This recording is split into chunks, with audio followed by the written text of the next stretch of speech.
Hello everyone, स्वागत है आपका अपने यूट्यूब चैनल जिसका नाम है help yourself by Manjeet Kaur. तो चलिए आज फिर हम एक बार सीडीपी के क्वेश्चन प्रैक्टिस करेंगे। हम आज जो क्वेश्चन प्रैक्टिस करने वाले हैं वो हमारे पहले 2020 में पीआरटी के क्वेश्चन पेपर में आ चुके हैं। तो चलिए चलते हैं पहले क्वेश्चन की तरफ। हमारा यहाँ पे पहला क्वेश्चन है, यदि पहले सीखा गया कार्य नए सीखे जा रहे कार्य में बाधा उत्पन्न करता है तो अधिगम का यह स्थानांतरण होगा। यानी कि कौन सा स्थानांतरण होगा। हमने ये पढ़े थे कि ट्रांसफ़र ऑफ लर्निंग 3 तरह की होती है। कितनी तरह की होती है? 3 तरह की होती है। और इसमें कौन कौन सी होती है? पॉजिटिव, नेगेटिव और ज़ीरो, जो कि तीनों ही ऑप्शन में यहाँ पे दे रखे हैं, पॉजिटिव, नेगेटिव, ज़ीरो। तो इसने पूछ रखा है जो बाधा उत्पन्न करता है, रुकावट करता है, जो नए कार्य को सीखने नहीं देता, वो कौन सा होता है? वो होता है नकारात्मक, यानी कि नेगेटिव ट्रांसफ़र। पॉजिटिव कौन सा होता है? जो पहले सीखा गया कार्य नए सीखे गए कार्य में हेल्प करता है, ठीक है। और शून्य यानी कि जीरो हमारा वो होता है जो कि ना तो हेल्प करता है और ना ही बाधा उत्पन्न करता है। तो यहाँ पर हमने तीनों ही ऑप्शन के बारे में जान लिया है और सही आंसर क्या है हमारा? ऑप्शन नंबर 2, नकारात्मक यानी कि नेगेटिव ट्रांसफ़र। चलिए चलते हैं सेकंड क्वेश्चन की तरफ। सेकंड क्वेश्चन हमारा यहाँ पे क्या कहता है, Which of the following is not a stage of Freud psychosexual development? हमने साइकोसेक्सुअल डेवलपमेंट जो कि फ्रॉइड ने दी थी स्टेज, इसने पूछ रखा है इनमें से कौन सा ऑप्शन, कौन सी स्टेज साइकोसेक्सुअल डेवलपमेंट के अंडर नहीं आती।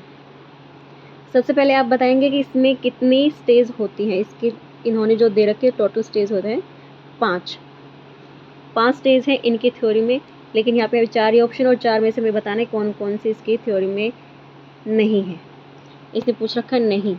तो देखिए, ऑरल स्टेज ऑब्वियसली इनकी स्टेज डेवलपमेंटल स्टेज में आता है। प्री ऑपरेशन स्टेज इसकी स्टेज में नहीं आता, सेकंड ही हमारा आंसर बनेगा। और ये किसकी थ्योरी की स्टेज है? ये है जीन पियाजे की कॉग्निटिव डेवलपमेंट थ्योरी की सेकंड स्टेज। और ये बाकी जो तीनों ऑप्शन हैं ये तीनों ही हैं फ्रॉइड के साइकोसेक्सुअल डेवलपमेंट के अंदर, ठीक है गाइज। तो हमें आंसर पता चल गया। यहाँ पर आंसर क्या है हमारा? नंबर 2। अब नेक्स्ट क्वेश्चन की तरफ चलते हैं। नेक्स्ट क्वेश्चन क्या कहता है? नेक्स्ट क्वेश्चन में पूछ रखा है पुनर्बलन की कौन सी अनुसूची सबसे ज़्यादा प्रभावी है। इंग्लिश में भी देख लेते हैं। Which schedule of reinforcement is most effective. इन चारों में से मैं बताने कि मोस्ट इफेक्टिव कौन सा होगा। देखिए यहाँ पे 4 ऑप्शन दे रखे हैं हमें, variable ratio, continuous reinforcement, fix interval, fix ratio. तो इन चारों में से हमारा ऑप्शन नंबर 1 जो होगा सबसे प्रभावी, सबसे इफेक्टिव रहेगा। कैसे रहेगा? देखिए, वेरिएबल रेशो यानी कि इसको नहीं पता कि कितने रेशो में, कितनी मात्रा में हमें रेनफोर्समेंट मिलेगा। कंटिन्यूस रेनफोर्समेंट में होता है कि आपको लगातार हर टास्क के ऊपर कुछ ना कुछ मिल ही रहा है। फिक्स इंटरवल होता है कि आपको पता है कि एक फिक्स टाइम के बाद में ही आपको रेनफोर्समेंट मिलेगा, तो आप पहले से प्रिपेयर रहते हो। और फिक्स रेशो का होता है कि आपको पता है कि हाँ कितनी मात्रा में आपको रेनफोर्समेंट मिलने वाला है, इसके बारे में भी आपको पता रहता है कि हाँ 3 ही मिलेंगी टॉफियाँ, अगली बार भी 3 ही मिलनी है। लेकिन जो वेरिएबल रेशो होता है इसको सबसे इफेक्टिव इसलिए माना जाता है क्योंकि हमें नहीं पता कि हमें कितनी टॉफियाँ मिलने वाली। इस बार हो सकता है 3 मिली है, नेक्स्ट टाइम हो सकता है हमें 5 मिले, या हो सकता है 1 ही मिले। तो हमें नहीं पता कितने रेशो में हमें रेनफोर्समेंट मिलने वाला है, इसलिए हम अपना काम बड़े ही इफ़ेक्टिव तरीके से करते हैं या बहुत अच्छे से करते हैं, ताकि हमें उम्मीद रहती है कि हाँ हमें इस बार हो सकता है ज़्यादा मिले रेनफोर्समेंट, ठीक है। तो नेक्स्ट क्वेश्चन पे चलते हैं। नेक्स्ट क्वेश्चन है नंबर 4। नंबर 4 में पूछ रखा है कि यह तथ्य मछली उड़ नहीं सकती, उल्लू तैरना नहीं सीख सकते, यह निहितार्थ है। इंग्लिश में भी देख लेते हैं। The fact that fish can not fly and all can not learn to swim is an indication of. तो ये जो इन्होंने सेंटेंस हमें दे रखा है ये क्या इंडिकेशन करता है? देखते हैं ऑप्शन क्या क्या लिखा है। Lack of adequate reinforcement, there lack of experience, the laziness of the these creature, the effect of biological limit on learning. तो इन सेंटेंस से हमें पता चलता है कि बच्चे को ये तो पता है कि मछली उड़ती नहीं है और उल्लू को तैरना नहीं आता है, मतलब उसे नॉलेज तो है बट उसे पूरी तरह से नॉलेज नहीं है क्योंकि उसकी लिमिटेशन इसमें पाई गई है, अभी तक उसको अच्छे से पता नहीं है। तो इसका आंसर क्या बनेगा हमारा number 4, the effects of biological limits on learning, ये हमारा आंसर बनता है। इसके साथ ही हम चलते हैं नेक्स्ट क्वेश्चन है हमारा नंबर 5। इसमें पूछ रखा है शेपिंग। शेपिंग जो कॉन्सेप्ट है ये किसने दिया था, ये पूछ रखा है। क्या पूछ रखा है, शेपिंग के बारे में पूछ रखा है कि ये किसने दिया था। ऑप्शन में क्या क्या नाम है, थॉर्नडाइक है, पावलोव, स्किनर और इनमें से कोई नहीं। तो आपको पता है कि शेपिंग का काम किस में बताया गया था। शेपिंग एक मतलब किसी शेप में किसी चीज़ को सीखना, तो ये बताया था स्किनर ने। स्किनर ने 2-3 चीज़ों पे एक्सपेरिमेंट कर रखे हैं इन्होंने। स्किनर बॉक्स जिसके अंदर चूहे के ऊपर पे एक्सपेरिमेंट किया था और एक कबूतर जो शेपिंग पे एक्सपेरिमेंट किया था, ये बहुत ही फेमस है इनके। थॉर्नडाइक ने किस पे एक्सपेरिमेंट किया था, थॉर्नडाइक ने बिल्ली पे किया था। और पावलोव ने किस पे किया था, पावलोव ने कुत्ते पे एक्सपेरिमेंट किया था। ठीक है, तो इसका आंसर क्या होगा, शेपिंग जो कॉन्सेप्ट दिया है वो दिया है स्किनर ने। चलते हैं नेक्स्ट क्वेश्चन की तरफ। Question number 6। क्वेश्चन नंबर 6 क्या कहता है, शेल्डन जो कि पर्सनैलिटी के अंदर इनको पढ़ा जाता है, पर्सनैलिटी की टाइप इन्होंने दी थी। तो पर्सनैलिटी की टाइप के अकॉर्डिंग जो इन्होंने दी थी उनमें से कौन सा ऑप्शन इनके टाइप में इंक्लूड नहीं होता। ऑप्शन यह है यहाँ पे एंडोमॉर्फी, मेसोमॉर्फी, एक्टोमॉर्फी और एस्थेटोमॉर्फी। तो ऑप्शन के अकॉर्डिंग हमारा आंसर क्या है, नंबर 4, इनकी जो पर्सनैलिटी की टाइप है ये इन्होंने नहीं बताया है। ठीक है, बाकी 3 ऑप्शन इनके पर्सनैलिटी के टाइप में बताए जाते हैं। ये फोर्थ वाला जो ऑप्शन है ये इसके पर्सनैलिटी के टाइप में नहीं आता। इसको हम नाम ही याद करने पड़ेंगे, कोई लॉजिक नहीं है इसके पीछे कि कैसे याद करना है। नेक्स्ट क्वेश्चन पे चलते हैं, क्वेश्चन नंबर 7। क्वेश्चन नंबर 7 आपसे पूछ रहा है, which of the following is not the psycho analytic method of personality. देखिए ये साइको एनालिटिक मेथड किसने दिए थे, साइको एनालिटिक मेथड दिए थे फ्रॉइड ने। और फ्रॉइड के ऊपर ये दूसरा क्वेश्चन आया है, तो फ्रॉइड को नज़रअंदाज मत कीजिएगा, फ्रॉइड के बारे में पढ़ के जाइएगा अच्छे से। तो इसने क्या पूछ रखा है कि साइको एनालिटिक मेथड में पर्सनैलिटी मेजरमेंट की जो मेथड होते हैं उनमें से कौन सा साइको एनालिटिक मेथड नहीं है। इसमें से 3 ऑप्शन जो होंगे वो साइको एनालिटिक मेथड में आते हैं और एक ऐसा ऑप्शन है जो कि साइको एनालिटिक में मेथड में नहीं आता। तो कौन कौन से इंक्लूड है साइको एनालिटिक मेथड में, free association, yes of course psycho analytic में आता है, वर्ड एसोसिएशन भी आता है और हमारा ड्रीम एनालिसिस भी आता है। तो बचा क्या, इंटरव्यू। इंटरव्यू ऑप्शन हमारा सही आंसर है, इसने पूछ रखा है नहीं है इंक्लूड, तो यही आंसर हमारा बनता है इंटरव्यू। और चलते हैं अब नेक्स्ट क्वेश्चन की तरफ। Question number 8। क्वेश्चन नंबर 8 में पूछ रखा है, the tendency of a pre operational child to focus on one aspect of a situation neglecting other aspect has been termed by Piaget। देखिए पियाजे एक ऐसे शख्स हैं जो हर एग्ज़ाम में 3-4 क्वेश्चन आराम से लेके बैठे रहते हैं और सीटेट एसटेट जैसे एग्ज़ाम में कम से कम 2-3 क्वेश्चन तो इनके मिलेंगे ही मिलेंगे, इनके बिना क्वेश्चन पेपर अधूरा है। ठीक है, तो जीन पियाजे ने क्या दे रखी है, जीन पियाजे ने कॉग्निटिव डेवलपमेंट थ्योरी दे रखी है जिसमें इन्होंने 4 स्टेज बताई है और उन 4 स्टेज में बच्चे में क्या क्या चेंजेस आते हैं, क्या क्या खासियत होती है बच्चे में, सब कुछ बता रखा है। अगर आपको ये जीन पियाजे के बारे में डिटेल से पढ़ना है तो डेवलपमेंटल वाली प्लेलिस्ट में जाके आप जीन पियाजे के बारे में पढ़ सकते हैं, मैंने बड़े अच्छे से बता रखा है। और पेपर में कैसे पूछा जाता है ये सब मैंने पॉइंट टू पॉइंट भी अच्छे से बता रखा है। तो इन्होंने क्या पूछा है कि एक स्थिति में बच्चा एक ही एस्पेक्ट के ऊपर ध्यान दे पाता है, बाकियों के ऊपर नहीं ध्यान दे पाता, तो इनमें से ये क्या कहलाता है इनकी थ्योरी के अकॉर्डिंग। तो ये कहलाता है सेंट्रेशन। क्या कहलाता है, ये कहलाता है सेंट्रेशन। केंद्रीकरण, ये इसका आंसर होगा। ठीक है, नेक्स्ट क्वेश्चन की तरफ चलते हैं। Question number 9। क्वेश्चन नंबर 9 हमारा पूछता है which of the following is a method to teach autistic children. Autistic children वो होते हैं जो कि स्पेशल चाइल्ड होते हैं, जिनको हम विशेष योग्यताओं वाले बच्चे कहते हैं। ये वो बच्चे हैं जो नॉर्मल बच्चों से कुछ अलग होते हैं। तो इनमें से कौन से ऑप्शन से इन बच्चों को पढ़ाया जाता है? हम ऑप्शन देखते हैं, इनमें से कोई नहीं, ये तो है ही नहीं। टेलर फ्रेम, ये उन बच्चों को, इसका यूज़ करके उन बच्चों को पढ़ाया जाता है जो दृष्टि बाधित होते हैं। ठीक है, ब्रेल, ये भी उन बच्चों को पढ़ाया जाता है जो देख नहीं सकते। तो बचा ऑप्शन PECS। अब PCS क्या होता है? PCS होता है the picture exchange communication system, जिसके जरिए बच्चों को पढ़ाया जाता है, कॉन्सेप्ट की नॉलेज दी जाती है, उनको पिक्चर दिखा दिखा के पढ़ाने की कोशिश की जाती है। किनको की जाती है? ऑटिस्टिक बच्चों को। चलते हैं नेक्स्ट क्वेश्चन की तरफ।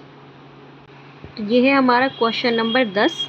इसमें क्या पूछ रखा है? विच ऑफ द फॉलोइंग में एक्ट एज ए प्राइमरी रेनफोर्सर, यानी कि प्राथमिक पुनर्बलक के रूप में क्या उपयोग हो सकता है, क्या दे सकते हैं हम प्राथमिक पुनर्बलक के रूप में?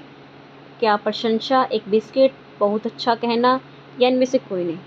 तो इसमें से हम दे सकते हैं एक बिस्किट, जो कि हमारा प्राथमिक पुनर्बलक के रूप में काम आएगा। चलते हैं नेक्स्ट क्वेश्चन की तरफ। नेक्स्ट क्वेश्चन हमारा है डिस्ग्राफिया एक प्रकार है। Dysgraphia is a type of, देखिए हमने कुछ डिसेबिलिटी हमारे पास होती है जिनका ये बारे में हमें पता होना चाहिए। एग्ज़ाम में घुमा फिरा के इन्हीं डिसेबिलिटियों के बारे में पूछा था, जैसे डिस्ग्राफिया, डिसलेक्सिया, डिसकैलकुलिया। तो आपको ये 2-4 नाम अच्छे से याद होना चाहिए। फ़िलहाल हमें किसके बारे में बताना है? हमें बताना है डिस्ग्राफिया। ठीक है, डिस्ग्राफिया है एक लर्निंग डिसेबिलिटी। डिस्ग्राफिया मीन्स बच्चे के लिखने से रिलेटेड एक डिसऑर्डर है, जिससे बच्चा के लिखने में असमर्थ होता है, अच्छे से लिख नहीं पाता। ठीक है, डिसकैलकुलिया होती है जो मैथ से रिलेटेड होती है। ठीक है, आगे हम चलते हैं नेक्स्ट क्वेश्चन की तरफ। नेक्स्ट क्वेश्चन हमारा कहता है who among the following first gave the theory of moral development theory. देखिए, मॉरल डेवलपमेंट थ्योरी सबसे पहले किसने दी थी ये बता रखा है, यानी कि इसमें से एक ऐसे शख्स भी होंगे जिसने दूसरी बार भी थ्योरी दी है ना। तो यहाँ पे हमारा ऑप्शन है नंबर 1 प्याजे। देखिए, प्याजे के बारे में ये तीसरा क्वेश्चन है इसी क्वेश्चन पेपर में, और अभी तक सिर्फ 12 ही क्वेश्चन हमारे कंप्लीट हुए हैं। जिन प्याजे ऐसे शख्स हैं जिन्होंने सबसे पहले मॉरल डेवलपमेंट की थ्योरी दी थी। तो चलते हैं नेक्स्ट क्वेश्चन की तरफ। Question number 13। क्वेश्चन नंबर 13 पूछ रहा है the ability of class grouping develops during. ये क्वेश्चन कहता है कि बच्चा कौन सी स्टेज में अपने क्लास ग्रुपिंग करता है या ग्रुप बनाता है, समूह बनाता है ना। तो देखो, ये भी चारों वो स्टेज है जो कि जीन पियाजे ने दी थी। अब आप देख सकते हैं कि जीन पियाजे आपके लिए एग्ज़ाम में कितना इम्पोर्टेंट है। जीन पियाजे ने कॉग्निटिव डेवलपमेंट थ्योरी दी थी, और उसमें उन्होंने 4 स्टेज के बारे में जिक्र कर रखा है। ये स्टेप 2 वाइज चारों के चारों ये वही चारों स्टेज हैं।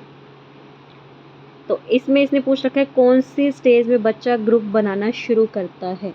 तो इसका आंसर होगा option number 3 concrete operational stage. तो आप इन स्टेज के बारे में ज़रूर पढ़ के जाइएगा। नंबर 14 पे चलते हैं। एक बच्चा कहता है कि माँ आज सूरज उदास है। A child says mamma today the sun is sad.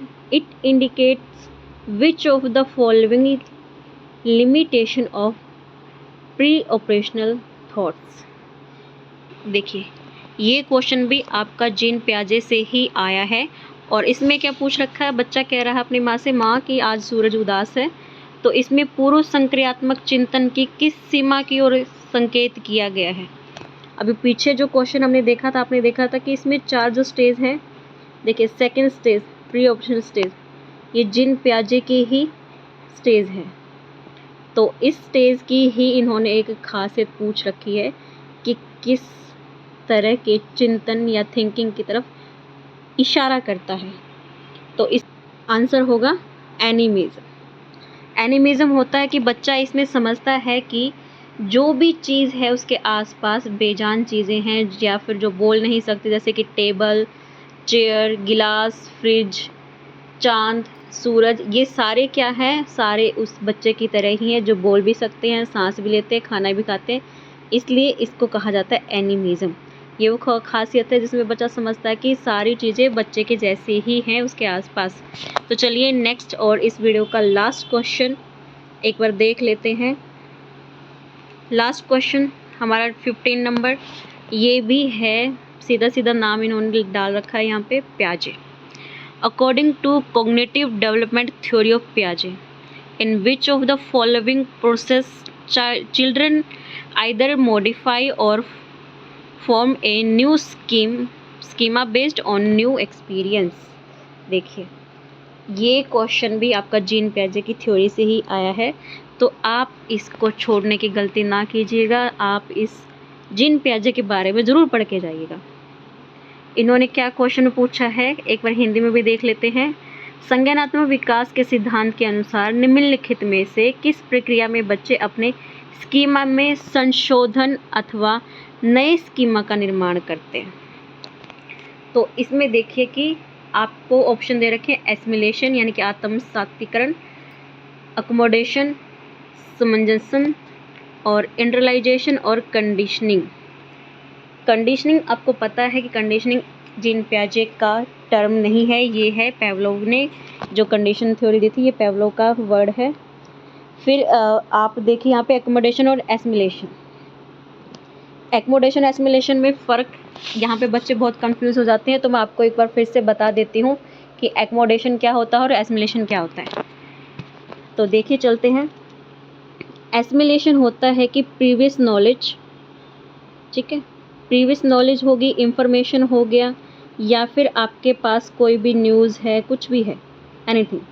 इसमें अगर आप कोई नई चीज़ सीखते हैं, न्यू थिंग अगर आप कोई सीखते हैं, तो आपके नॉलेज में क्या होगी? बढ़ोतरी होगी, वृद्धि होगी। तो इसको कहते हैं हम एसिमिलेशन। बट एकोमोडेशन क्या होता है? देखिए यहाँ पे फिर से, अगर आपके पास कोई नॉलेज है, प्रीवियस नॉलेज आपके पास है, कोई इंफॉर्मेशन आपके पास है, उसके साथ अगर आप कोई नई चीज़ सीखते हैं, कुछ न्यू गेन करते हैं, तो आपकी नॉलेज में जो आपके पास नॉलेज है, जो आपके पास नॉलेज होगी, उसमें आप चेंज कर देते हैं। उस नॉलेज को आप बिल्कुल ही चेंज कर सकते हैं, कॉन्सेप्ट बिल्कुल ही चेंज हो जाता है। यानी कि आपने जो पहले आपके पास नॉलेज थी, उसमें नई चीज़ इंक्लूड होने पर आपकी इंफॉर्मेशन में मॉडिफाई यानी कि चेंज होता है। और हमारे क्वेश्चन में क्या पूछ रखा है? हमारे क्वेश्चन में भी पूछ रखा है कि मॉडिफाई कौन से टर्म में हो रहा है? तो मॉडिफाई यहाँ पे हो रहा है एकोमोडेशन में। इसमें बहुत बार कन्फ्यूज़न होता है और स्पेशली जब एग्ज़ाम में आ जाता है तो ही कन्फ्यूज़ हो जाती है, इसलिए मैं दोबारा फिर से बता रही हूँ। एसिमिलेशन में क्या होगा? नॉलेज में वृद्धि होगी। एकोमोडेशन में क्या होगा? नॉलेज बिल्कुल ही चेंज हो जाएगी, यानी कि मॉडिफाई हो जाएगी। जहाँ भी आपको वर्ड मॉडिफाई दिखे, चेंज दिखे, तो समझ आना ये क्या पूछ रखा है इसने, एकोमोडेशन के बारे में बात कर रखी है, तो आपका ऑप्शन होगा एकोमोडेशन। और जहाँ पे पूछे कि नॉलेज में वृद्धि हुई है, उसने कुछ गेन किया है, तो बात हो रही है एसिमिलेशन के बारे में। ठीक है गाइस, तो आपको ये वीडियो कैसी लगी प्लीज़ मुझे कमेंट करके ज़रूर बताइएगा। अगर आप चैनल पे नए हैं तो प्लीज़ चैनल को सब्सक्राइब कीजिए, वीडियो को लाइक कीजिए और शेयर कीजिए। मिलते हैं नेक्स्ट वीडियो में इसी चैनल पर, तब तक के लिए बाय बाय, टेक केयर।